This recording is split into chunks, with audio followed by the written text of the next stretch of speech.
दोस्तों, आज हम महाभारत से ही चार छोटे छोटे बात जानेंगे जो शायद सबको पता नहीं रहता है, क्योंकि ये सब सीरियल्स वगैरह में नहीं दिखाया जाता।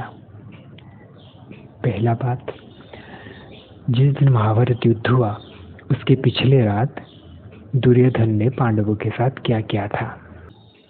जैसे एग्जाम के पहले दिन या रात हम लोग अपनी तैयारी का एक जल्दी से रिवीजन करते हैं, कुछ छूटा है क्या वो सब देखते हैं, जो जो चीज़ हम लेके जाते हैं एग्ज़ाम हॉल में वो सब ठीक ठाक है कि नहीं वो देखते हैं, अपने आप को शांत रखते हैं, तबीयत भी ठीक रखते हैं। एक योद्धा भी युद्ध के पहले वैसा ही करता है, अपनी तैयारी को एक बार जांच लेता है। तो महाभारत युद्ध से पहले पिछले दिन या पिछले रात दुर्योधन ने भी ऐसा किया था, लेकिन अपनी दुष्ट बुद्धि के कारण वो पांडवों का नुकसान करना चाहा। इसके लिए उसने शकुनी का जो बेटा था उलूक, उसको पांडवों के पास उनकी छावनी में दूत बनाकर भेजा, और उस दूत के जरिए उसने पांडवों को, श्री कृष्ण को और उनके जो साथी बड़े बड़े योद्धा थे उन सबको जी भर कर गाली दिया, अपमानित किया, धिक्कारा, उनको युद्ध के लिए ललकारा। और तब तक उसने पांडवों के साथ जो जो अन्याय किया था वो सबको एक बार दोहराया। उसे पता था कि दूत तो दूत होता है, संदेश यहाँ से लेकर वहाँ पहुँचाता है, वो संदेश गाली ही क्यों ना हो उसको कोई भी नहीं मारेगा। और पांडव तो धर्म के पथ पर रहते हैं, वो तो कभी मार ही नहीं सकते। और ऐसा ही हुआ। उस दूत ने दुर्योधन ने जो जो कहा था, गालियाँ, वो सब कुछ उसने बता दिया। जैसा पांडव ने सब सुना, उनको बहुत गुस्सा आया, लेकिन वो दूत के ऊपर कुछ गुस्सा नहीं किए, और दूत को ऊपर प्रहार करना तो दूर की बात है। और वो उसका काम खत्म होने के बाद वो दूत पांडवों का संदेश लेकर फिर वापस दुर्योधन के पास लौट आया था। अब दूसरी बात, द्रोणाचार्य का पुत्र अश्वत्थामा, वो भी काफी बड़ा धनुर्धर था, बहुत शक्तिशाली था, उसके पास भी काफी अस्त्र शस्त्र थे, काफी ताकतवर था, और होगा भी कि नहीं, द्रोणाचार्य का पुत्र जो था। फिर भी भीष्म उसे ना रथी मानते थे ना अतिरथी। भीष्म उसे एक साधारण योद्धा मानते थे। ऐसा क्यों?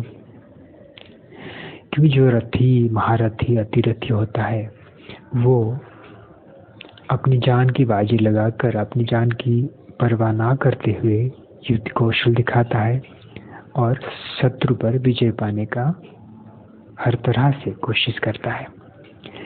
लेकिन अश्वत्थामा एक ऐसा ब्राह्मण था जिसे अपनी जान बहुत प्यारी थी, वो हमेशा अपनी जान बचाता था। इसी चक्कर में वो ना कभी युद्ध कौशल दिखा पाता था और ना दिखाने का कोशिश करता था, क्योंकि वो हमेशा अपनी जान को सुरक्षित रख के ही कुछ स्टेप लेता था। तो ऐसा योद्धा पराक्रम कैसे दिखा सकता है?